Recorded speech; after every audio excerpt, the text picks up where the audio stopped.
All right, so here we go. Do it! Just do it! Don't let your dreams be dreams. Yesterday said tomorrow. So just do it! Make your dreams untrue!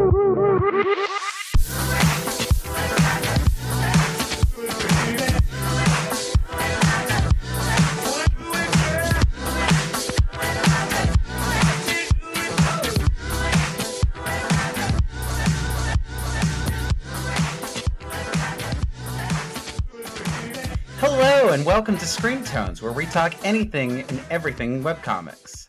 Today, we're talking about a very special topic. Ever wondered about the allure of romance? The potential of a fiery relationship between strangers? The highs, the lows, the exciting and the enticing? Well, you're in for a treat because we're going to be discussing romance as a genre and a tool in webcomics. I am Rennie, I use she, they pronouns, and I make the webcomic Kate Blast.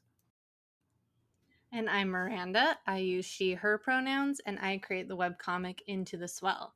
And today we have a special treat as we'll be joined by two wonderful experts on the topic of romance. You guys mind introducing yourself? Yeah, sure. I'm Meg Siverud. I write the webcomics Daughter of the Lilies, Kaylee Has a Slasher Boyfriend, and the fan comic A Study in Scarlet and Blue. My name's Allie Shaw, and I use she, her pronouns. I draw Tigress Queen, Far to the North, Persephone, and Eros and Psyche. Heck yeah. So let's just dive on in. What makes a romance believable and appealing to you as far as a webcomic creator? Man, that's such an open-ended question. It is. It's because we want to hear you talk. I think the best way to start is to talk about how we each, or I guess spotlight the specific relationships that we do in each of our own projects. Allie, I've been a huge fan of your work for a long time. Uh, our relationship is based on mutual fangirls screaming back and forth at each other about each other's work and the genre of romance in general. So, like, It's true. not to be self-centered, but I think our own work is like a great place to start. As far as that goes, like as far as what makes a romance believable, I think having two people with very distinct flaws find some sort of like comfort in another person where their flaws no longer feel like flaws. That feels like a very like mouthful of an answer, but I figure it's the best place to start. Oh, yeah. I think it's really fun to just start with having just really fleshed out characters and then see how you can smush them together and what fun stuff you're able to do with that. Oh my gosh, yeah. Like I desperately need there to be some sort of really strong chemistry between two characters and characters that can exist independently of a relationship too, right? Like if you have a character that like outside of whatever significant other they have just on their own be a very boring person, that's not necessarily a very big point of intrigue for me because kind of like the joy of shipping and romance in general is seeing how those dynamics play out between those two people. And if you don't really have much there to begin with, you're going to be struggling. Definitely agree with that. And I definitely got the image of like the Take Two Barbie dolls and mush them together when Ali said that. Um, but I agree with all of that. And something else that I appreciate as a creator and a avid romance reader is when it's not instant. Um, like there's love at first sight. I don't know how much it actually is a thing. I think it's more attraction at first sight. And I love that moment when a relationship changes from, oh yeah, this person's cool and yeah, I'll hang out with them too. Oh, wait, that's the one. I like they're the one. They're the end goal. Um and like all the growth that happens in between. That's one of my favorite things to experience. And read. Um, I so love, I'm a sucker for such a good slow burn that builds into a crescendo for that moment Yes. of, oh, that's what this is. Oh, no. yes, it's such a great aha moment. I love it so much. Oh my gosh, yeah. I'm such a sucker. One for the slow burn, two for the friends to lovers trope is like such a Oh, good basis for a story for me friends because to it's like, lovers. well, friends to lovers is already such a good basis for a relationship there anyway. Hmm. Like, there's no reason why you can't explore that as an idea and why it shouldn't work. Sorry, I feel like I'm like rambling a little bit Oh here. no, ramble away. But yeah, no, like Daughter of the Lilies, Thistle and Brent is probably the slowest burn of all time. So obviously I'm kind of getting my fill there. Uh, but yeah, like you really need some sort of basis of a connection for a good romance to work because there is a difference between lust and like love, right? Not to state the obvious. And I feel like what really gets me to check out of a story faster than anything else is when it is a story that is based entirely on the concept of love and just anticipation for a kiss to happen rather than a deep, like meaningful relationship to be cultivated. Yeah, I really like it when I like giving characters reasons, excuses, just all kinds of motivations to dislike each other without it being like a Yes. personality problem. Like I want their personalities to get along. I want all the exterior forces to be the things that they have to deal with as far as friction goes. So Yes. when we focus on like, oh, all of this is just drama based on someone being infatuated with another person, it gets really boring very quickly. This Agreed. is You need some yeah. sort of conflict, like even if it's just something simple, like the most fluffy of rom-coms, like they work together and so they can't date or whatever the case is. Like it doesn't have to be a huge world-ending conflict. Like it can be definitely fine with that, but just like that conflict and that tension just makes it so much better. Oh my gosh, yeah. Like 1000%. Like something me and Allie are always saying to each other is that romance can be a side plot, but it should never be the main plot. Is there to complement a larger story? If a romance is just about the romance, it's probably going to get pretty stale. But if there's romance interwoven into something else, it gives it such a stronger spine of a plot and like makes it a much more cohesive work because then there's something that each character has or is working towards outside of each other, which is really good. It's really interesting you say that because I think one of the things that I've seen is a lot of the romance first webcomics that I've seen that have been successful have been a lot of the shorter works that are on like Webtoon and Tapas or on those places or on sites that are easier to read, and it's better if it's romance first, it's better suited for a shorter medium or a shorter way of telling it. If you have something that's like a lot of webcomics where it's this 20 chapter epic, you're going to need something else in front. It's definitely not sustainable if you're just focusing on the romance and trying to do a long epic tale, cuz like at some point they have to kiss. Like at some point if it is a actual like solely romance story, and you can only draw that out for so long. Like if that but yeah, if you have a good plot and the romance is just like kind of the side of it, I think that's infinitely better. Okay, so I just want to like, let everyone know I am total trash for all of these romance first Korean webcomics. Like I read a lot of them. Um just a lot, but I do get frustrated with them uh because a lot of them will basically have the same scene happen over and over again. Like you can just kind of like, Yeah. oh, this is when she trips out of the carriage and falls into the guy's arms, and it's like this isn't every single thing. And it's maybe cute the first time you see it and not so much the 40th time. But that's why it's important to like have a bigger story going on and have very clear ideas in your head of what you want these characters to be before you start trying to make this story, so that the way you put them together with each other is going to be unique because the characters themselves are unique and the setting is unique and the situation is unique. Mm-hmm. Mm-hmm.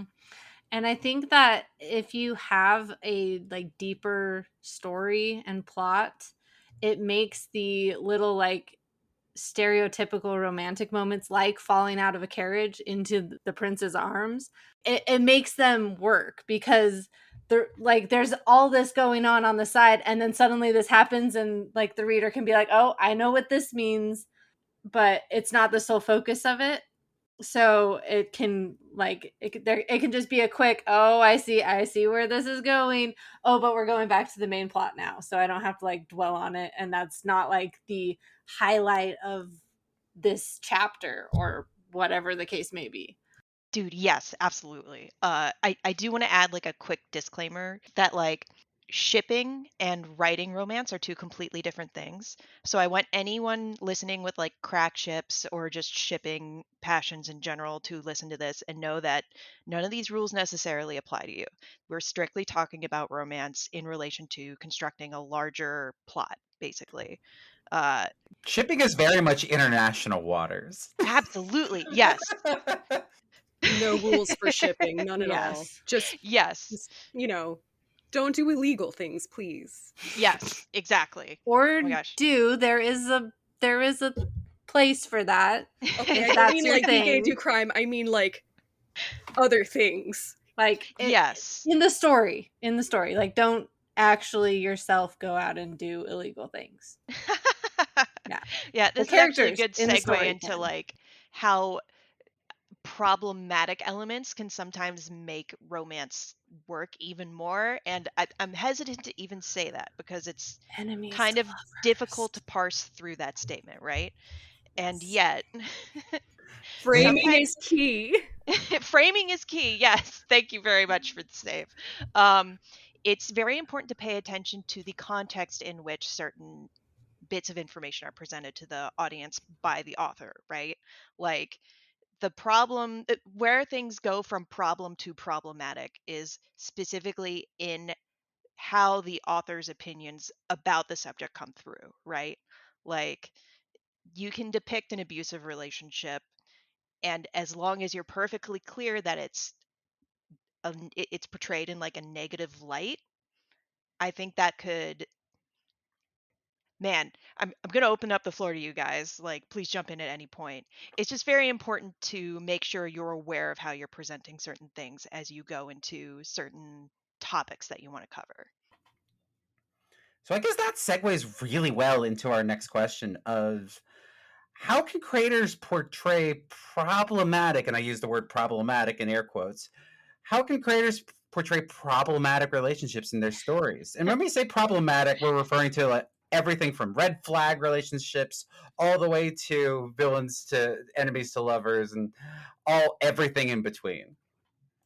I feel very uniquely qualified to answer this question because, like, two of my most popular characters, the pitch for them is basically Barbie pursuing Jason Voorhees aggressively in a romantic way. Like, I love that energy. it's just so like it's purely for fun, right? Like a really preppy 80s 20 something just falling for the local backwoods slasher hillbilly killer man, and he has no idea what's happening. So like by its very definition, a slasher serial killer is like the peak of problematic, right? And Mhm. yet everyone who seems to engage with these two like absolutely loves the concept because there is a way to put some sort of like innocent positive spin on all of his very unsettling hobbies, let's say. Hobbies. That's a wonderful way to put it. Yeah. Hobbies. But yeah, so like that, not to be too reductive, but like there is also a level of concern in that relationship because since he's a very clear parody of Jason Voorhees, who does not talk and has a very childish mindset, there's a certain level of concern regarding consent and his level of reciprocation in that kind of dynamic. But that's just kind of like the playful attitude of the whole thing. And that kind of like just gets to, again, how you choose to frame those elements, you know? Framing is so important. Yeah. Mm-hmm. And I can't imagine Kaylee would ever make him do anything he didn't want to do. Bless her heart. As far as problematic relationships go and portraying them in a positive light, uh, or, you know, not glorifying them, but not making it to, like, give the wrong idea of problematic aspects, uh, one of my favorite ships is Team Rocket, Jesse and James. Oh my gosh, yes. They are both bad people. Jesse will be so mean to James, James will be so mean to Jesse, but they are always there for each other. They are always on the same page. They are always on the same wavelength, and I just have to approve of that.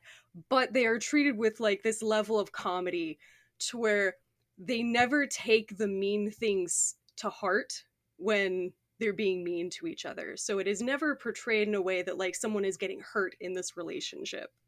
They are very resilient like that. It's big camp energy is the best way I look at it, because it's like I think you can get away with some of like the more easier disses and things like that, like or like other weird problematic things with a veneer of camp. Um, there are some things that you can't really do that with without them crossing over to the okay, they're not a romance, they're a villain. That balance is very hit or miss, and it can work well if that's what you're going for, but it's all about intention and framing. Yeah, it feels like when they like bicker back and forth, it's like a certain level of intimacy, right?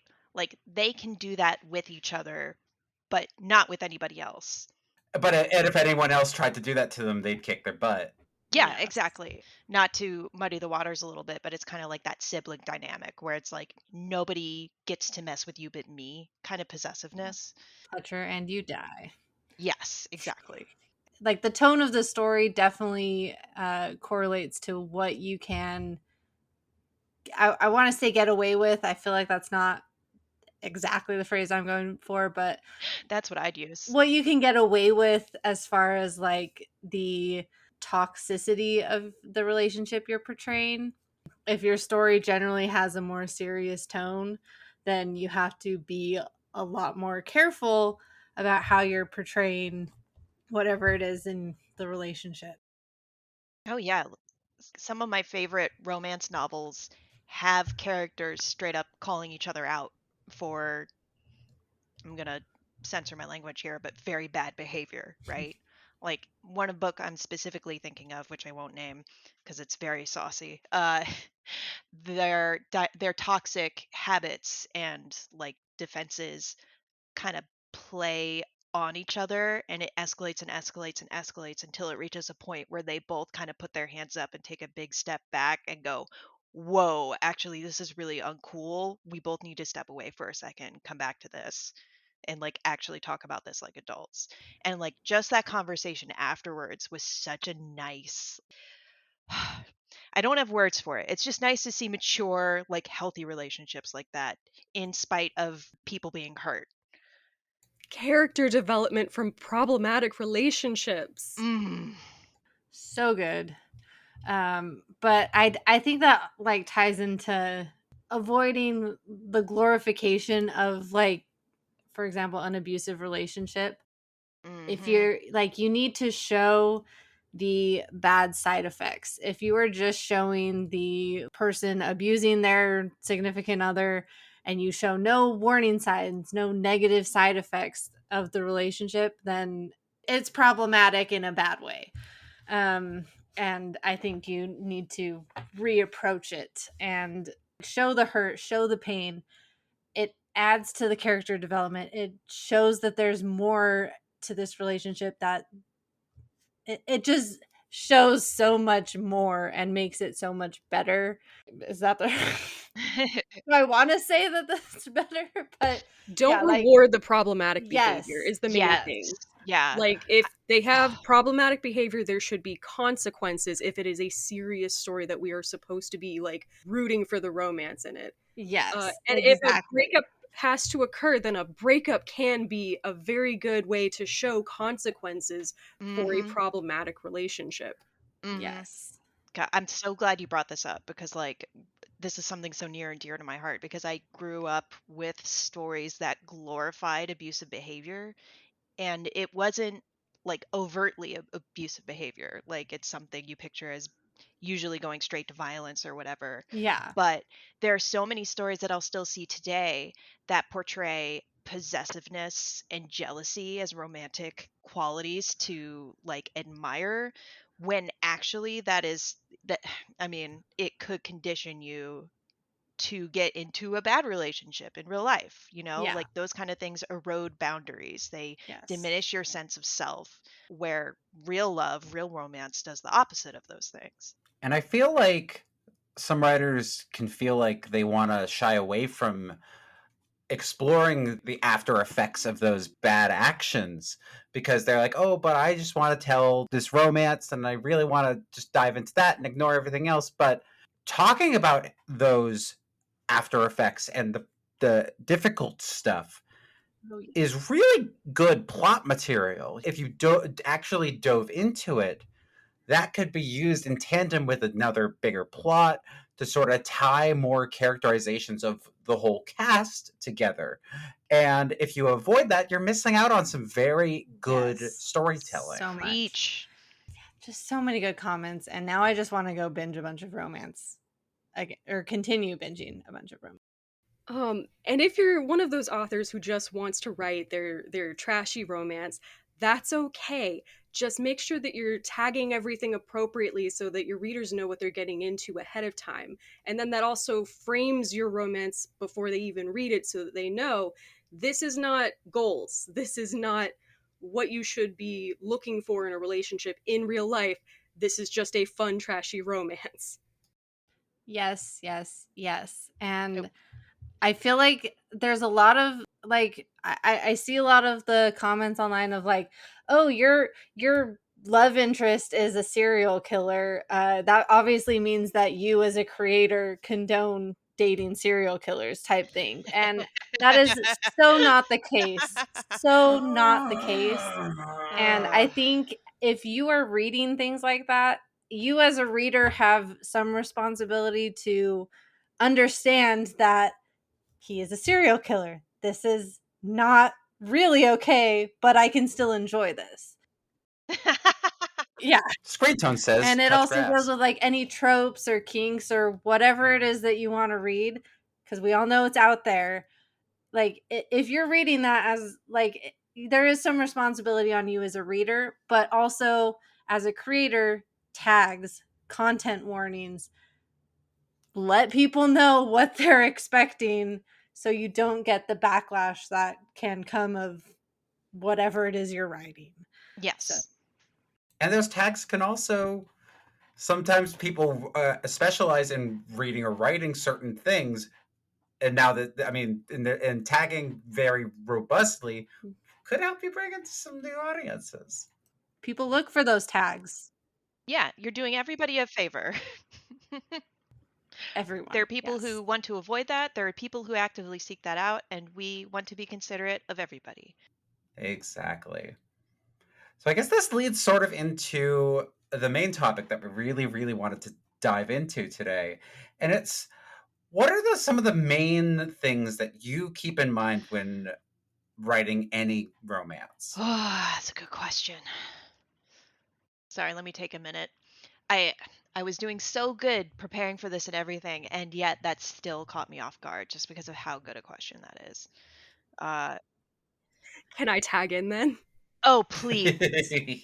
Make it fun. That's why we're here. Yes. Whenever I'm writing a scene, I like, read over the thumbnails and it's like, is this fun? Can I make it fun? Can I add kittens to it? Like, I can make this fun. Yeah, that literally ties into what I was going to say like so perfectly, which is make stuff you like before you make it for anybody else.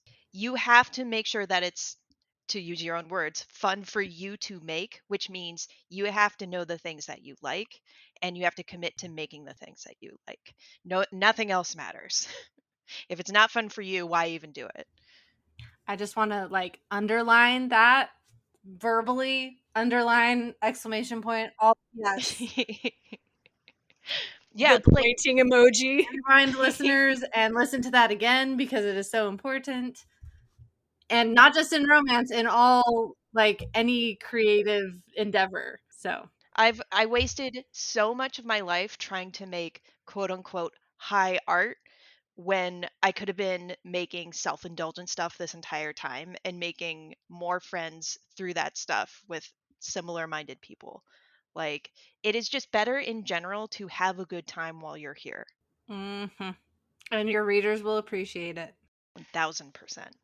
Like, I mean, I think that's how you and I met, Ellie. Like, I remember going through Tiger Queen, but Far to the North first, which, like, oh, I can't wait for that comic to come back. I love those guys. But it was just like, huh, this is doing stuff for me.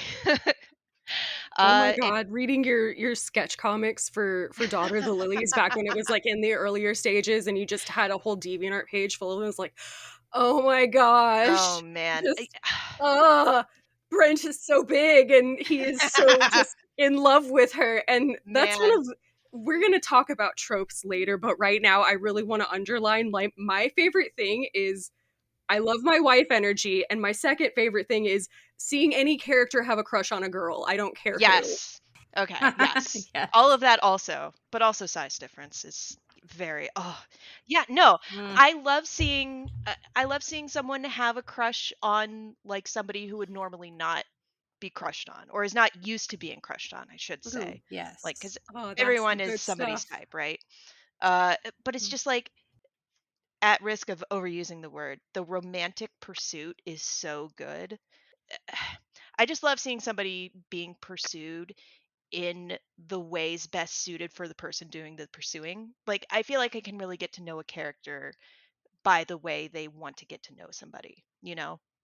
And Yes. there's just something about seeing someone who doesn't normally get pursued be completely oblivious because you can also see Yes. what's been going Oh, on in their life and just how they see themselves with how they think everyone else views them. Yes. yes. And that perspective change for that character, like as they finally get it through their heads that wait, this person they like me. Oh, it's so good. I am worthy of love? Learning that self-confidence from a relationship that is worth maintaining. uh, Oh, so good. okay, you can kind of hear us kind of melting into our chairs a little bit because of how much we love this whole genre. It's just this whole Just a like little bit. just a little bit. But it's And Quick, just like let's the talk about whole tropes before we come puddles. We're casual about this. for real. No, there's just something about the genre of romance in general wherein you get to see people grow and like discover a new kind of happiness that may not have existed for them before. That is just very, it's a warm blanket on a cold day. Yes. that's a good way to like also like be able to tell some of the other more compelling parts about a character themselves, because like each character really should have sort of their own thing going on. And I just love seeing how the goals and aspirations and the way that those things bounce off each other can also intersect with not only their work and what they want to do and their goals, but with the Yeah. romantic interests goals, and Oh, oh especially gosh, when those Yes. goals conflict. I love making people question their preferences. Yeah. Not just with what gender they're attracted to, that's a very basic thing, but your overall ideals of what you want in a partner can change so much once you actually meet someone that you click with. yes. Mm-hmm. God, yeah, sorry. My brain just went off because like I'm just picturing somebody who like has been pursuing one type of person for so long and then somebody completely new comes along and pursues them and they don't know what to make of it because of the dynamics they're not used to. And they're so different. Like they're just after going after bombshells and Yes. everything, and then a twink comes along, and they're like, What did I just say? obliterate that twink. I'm learning things about myself. Yeah, like to go back to something you were saying earlier about people's goals conflicting, I could very lightly disagree with that a little bit. Like, because I think people being asked to give up something for the sake of their partner is something I may have seen a little bit too much at this point in my life.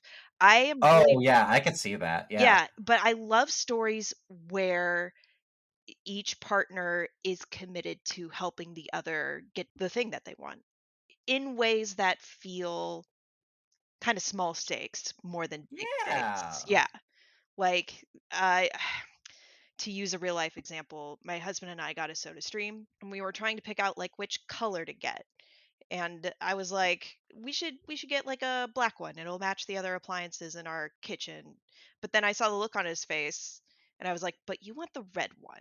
And he was like, yeah, I want the red one. So like just little things like that where it's just kind of like the other person's happiness makes them happy is very good. I'm sorry to pull from real life for that one. I just couldn't think of anything fictional off the top of my head a little better. That's But a like, good one No, that's though. good. yeah, but it's like little small day-to-day moments like that can really be impactful if you can implement them well enough.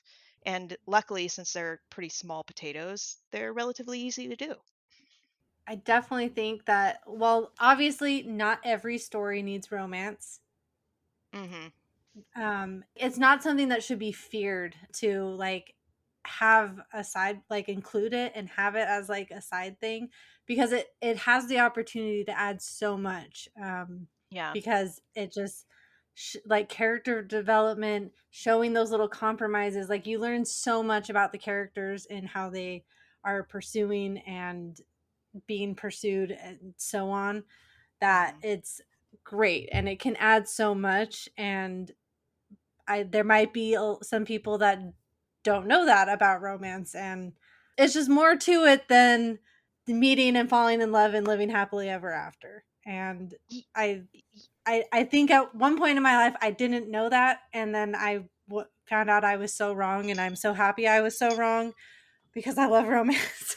So yeah, don't fear it if you feel it will, like it has potential to add to whatever story it is you're trying to tell. And too many stories try to shove romance in, which is part of what gives it a bad rap, where they're not actually interested in telling a romance. They're really just using one of the characters as a prop to make the other one look better. mm-hmm. And that's Mhm. that's not a romance, that's a prop. Fluffing. Fluffing. Yeah, I think that's called like the sexy lamp trope, right? Yeah. Where you could just swap them out for a sexy lamp and still have the same emotional impact beat for beat. Yeah. That's a great way to describe that. Yeah, I mean, I'm gonna try to segue this into what Miranda made me think of, but like I just see too many stories where, the man has to save the world and also his wife and daughter are there. Uh and he's just kind of carrying them under each arm while he's also trying to manage all this other stuff happening. But like I think there's a real I'd say tragedy in stereotyping romance as being for lack of a better word, female coded. Like it Unnecessary. Mm. unnecessary. I think it's unfairly slanted towards a largely female presenting audience. Like I feel like there's a real opportunity lost in men feeling romanced. And I feel like this is a totally different topic. I just want it to be clear that romance is available to everybody to enjoy, when it's done well. Like, because I read Yes. plenty of comments from male presenting readers who love the dynamic between Thistle and Brent. And I think it's just because Brent is given as much of a chance to, like, be interested in Thistle as Thistle is to be interested in him. And I mean, even more so as the plot progresses, I feel like I haven't been able to get into it now because of aforementioned slow burn. But yeah, like don't think romance isn't for you just because you haven't found the right story for you yet. It's out there. The right story is out there for you. And if it's not, then you make it, because that's how I got into this. Oh, tell me about it. That's how I got a heckin' job on Spider-Man. It's like I did that Spider-Man fan comic specifically because there's not a single iteration of Mary Jane I found that I really like. So I just made my own just so I could sleep at night. That's how you become a comic creator. You make the things you want to read. If it's fun for you, it'll probably be fun for the readers that you're targeting because they'll be able to tell that you're having fun with it. Speaking of having fun, what are some of your favorite romance tropes? And Oh. and how do you think that they can be used more effectively? Oh man. Who wants to start? Because I'm bursting. Okay, so I've already mentioned two important ones to me, but another one is when like the villain changes sides for a Oh, cutie, yes. Yes. because you have a little bit of the enemies to lovers Mhm. going on, but then you make it cute. Like, imagine the scariest mofo you can trying to make a flower bracelet for this cute Oh, coffee so barista good. down the road. Like, yes, please. Or that normal bully who messes with the little cute one. All of a sudden, there's like this big villain who's just walking down the street with them.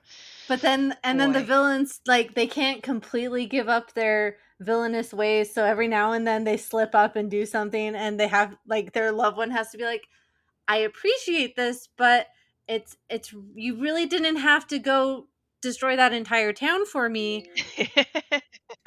Like, No, make them mad. Make the cutie mad oh at yeah, Yes. you them. They have have to. to be It Yes. works sorry. either Oh, way. I love it. Piccolo from Dragon Ball Z springs to mind.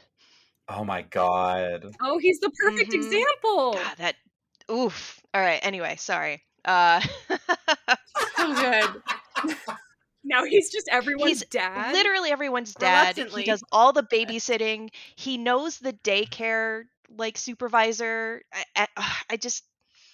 Anyway, sorry. I'm definitely rambling a little bit here. This episode is And now about even Dragon Ball Z. like Vegeta also, Vegeta. he could also kind of be in that too, because he's like the big baddie, but Bulma just turns him into a A complete, house husband. like, yeah.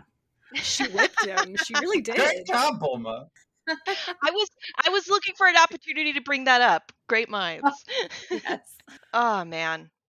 Yeah, so villains becoming good guys. I really like hurt people changing their behavior. Ooh. Like I feel like that's not necessarily a very it's very hyper specific to my taste, but it kind of ties into the villain trope a little bit. Uh People who may have really messed up in their past actively improving for the sake of another person, and that person treating them with endless patience and grace because of the depths of their affection for them. It just Mm. really really does it for me. Yes. When the villain-esque person is surprised at the Ooh. graciousness, when they don't know what to do Ooh, with I it. like just stood up from my chair because of how good that felt. Yeah, same. Same. I think it's safe to say that none of us really have favorite tropes because we just like all the tropes so It's much. true. Childhood friends, like monsters, like literally anything. I could go on for ages. Okay, let's talk about like one or two that we don't like, because as much as I like enemies to lovers, there's definitely the type of story where like they have two characters who are usually like heteronormative, and they hate each other because they are actually oil and water, but because they are next to each other, like proximity, they have to end up Yeah. together even though they're still bad Yeah, that's like together. it's such a sunk cost Yeah. fallacy like concept, which like I just don't buy into. Like just because you're the last X and Y on Earth does not mean that you are obligated to be together. And we actually have movies about that. Boy. Big sigh. So this might be a controversial take, but I actually personally do not get the appeal of fake dating. Yeah, that's one of those proximity things where I totally understand not liking it. I like it when it's someone who is completely jaded about a relationship, getting involved just for like their own reasons, and then coming to get over their jadedness and heal from their previous hurts. Like, kind of like Meg and Hercules. Like, it wasn't fake Mm. dating, but on her side, it kind of was. Hmm. But she kind of got over a lot of it because she was around someone who's just genuinely Yeah. nice. Yeah, no, I think the one thing that I sort of for forced proximity, I totally agree that in most cases it just doesn't work, or it does, or at least doesn't do it for me. But the one that does is the characters that are beards for each other. Be like that sort Uh, of proximity, like that's the exception for me, because it's like, oh, you can play with so many juicy things there, and where it's the fake the both of the the forced proximity and the fake relationship, but there's so much to play with where, like, if you're in one of those situations as a character, you and your beard have to be besties anyways, or have a certain level of platonic trust in order to pull that off. That I just think is so juicy in stories. that is like shockingly a dynamic I've seen way too little of. Like I can think of, I know, right? yeah, like where do you have any recommendations for stories that do that? I've been looking. Oh no. Get in the comments. Help us. Green Tones is asking you for help. Find us this trope. One I actually don't like, even though I see it really often, is like the Cinderella story, because I'm really tired of seeing someone's buying power be portrayed as a sign of affection. Yeah. Yay, capitalism. Woohoo. Like, it's really prominent in the Korean webtoons, and like, I understand it's just in style. I don't like it. It makes me uncomfortable, and it really gives off the impression that, like, when I start a new story, like, do I just have to expect that the richest guy in the room is the one she ends up with? Because that's kind of annoying. Hmm. Well, it's just an easy ending to write, right? Ah, It Like yeah. is. it's like and then they lived happily ever after because money solves a whole lot of problems and being And he just solved all of her problems with yeah. money, not actually trying or expending any effort or There anything. And is then they rode the eagle to Mordor. there is the fun aspect though of the wait, I'm buying them all of these things and they're not returning my like what do you mean I can't just buy you things to show you Mhm. I love Oh, you? that's good. But I never see that. I don't Mhm. know if I've seen it anywhere, but like I feel like it kind of ties into the love languages of like Oh, Gerda and Frey. It happens in Gerda and what am Frey, I the Norse fairy tale. Basically, Gerda's one of the Jotuns who gets all these golden apples shoved in her face, and she's just like, "No, I don't need any of that. Get out of Yes. here." Oh. Like I love that because it also causes character change of the person with all the buying power and usually ends up with some like great lesson and like I feel like with anything there are ways to do it better than what has been done. Yeah. I think there's kind of I was thinking Moulin Rouge also has that going for it, but like that's also like it plays into the medium of dramatic musical. So it's like it's one of those things that you like if you wanted to do it, it again, we'll have a counter for every time the word framing has been said this episode. Note from editor man, no, we won't. But it's about framing. yeah, I was just about to say, like, it's really easy for that kind of dynamic to very quickly turn toxic because then it's up to the person being pursued by the person with money to educate someone more powerful than them, and they never asked for that responsibility, you know? Mhm. Like, they were just minding their business. Someone decided they were entitled to their affection, and now they have to deal with this person and trying to make them better, which is the opposite of romantic. Like, Yeah. Very true. And that takes me back to fake dating, because some of the best fake dating romances I've read are because one of the characters at least does have genuine feeling for the person that they end up fake dating, and that's like they've already kind of started developing that before the story takes place. So they're in it because they want the proximity, because they know that they feel there's something there with that person, and this is their chance to kind of show that they can be more.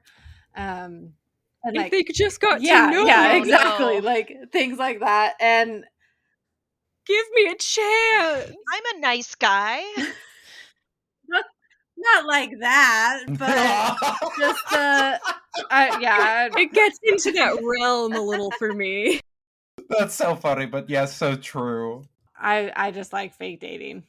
Sorry, I didn't mean to rag on you. No, it's okay. It's okay. I'll accept it. I'll take one for the team. You can like anything you want. It's It is. okay. I'm the example of that. Dude, Friendly teasing. this is another good time to put a disclaimer that, like, just because you don't like it doesn't mean everyone doesn't like it. Like, we're not here to yes. yuck anybody's yum. Yeah. We're all just here to have a good time. As was just proven. Yeah. And evidence-based podcast, guys. yes. To that end, I will confess that if we're looking for good romance recommendations, I just finished watching My Love Story with Yamada-kun, level 999, and that has an element of fake dating in it in the very first episode. And that was a really good story. See, it can work. It can work. What do I know? Nothing. Anything can work. I mean, Blue Aliens work, so anything can work. If we're getting into recommendations, first of all, can I recommend A Study in Scarlet and Blue by Meg Seith? I'm just kidding. I'm sorry. I will take that recommendation. I've seen like the snippets on Twitter, but I don't think I've read the whole thing. It's very self-indulgent. Read it. It's read okay. It. It's just okay, but no pressure. It's really, really good. To that end, Eros and Psyche is exceptional. As well as Persephone. It's not safe for work. It's not safe for just work. Adult readers only, but it is it is the only version I've seen of Mars that I actually like. Which is absolutely incredible. Thank you. I tried so hard to make him fun, and I just really like how he ended up with Aphrodite. They're just idiot How parents. did you make that work? I don't I relook at the pages all the time, and I cannot believe that I genuinely like his interpretation. He's the only version of that character that I like. If you go through the myths, he's actually relatively chill. Really? He killed a rapist. Like, he doesn't have any stories of raping people. It's really That's nice. wild. Why did I not know this? Anyway, sorry. He has his own festival where he's given this name, like the entertainer of women. I want to know what that means. Right? He has so many kids with so many different people. No one has a bad story about him, just that he is involved with the bloody side of war. All right, we definitely we definitely fell into fangirling a little bit here, but promise it's totally justified. That's all good. It helps to be friends with people that you're fans of. And vice versa. Creativity does not exist in a vacuum. Like, you need to consume in order to create. And then create as if you're consumed. Speaking of consuming, I think this might be getting close to a buffalo chicken wrap. So thank you so much for joining us, Meg and Alli. This has been so wonderful to talk to you guys about romance. I've been your host, Rennie. You can read my work at kateblast.com. And I've been your host, Miranda. You can find my comics and everything else at mirandacakes.art. And I'm Meg, and you can find my comic Daughter of the Lilies at daughterofthelilies.com. And I'm Alli. You can read my comic Tiger's Queen at www.tigersqueen.com, and links for everything else will be on there. Man, now I just want to go on a romance reading binge. You should, Rennie. You should. I got you. I got you, girl. Hell yeah. Thank you for listening to Screen Tones, a webcomic podcast.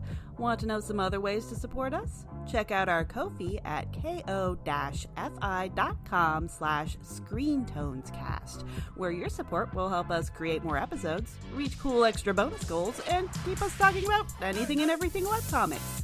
You can also find us on Tumblr, Instagram, and our Discord server. Thank you so much for listening, sharing, rating, and supporting, and we'll see you next time.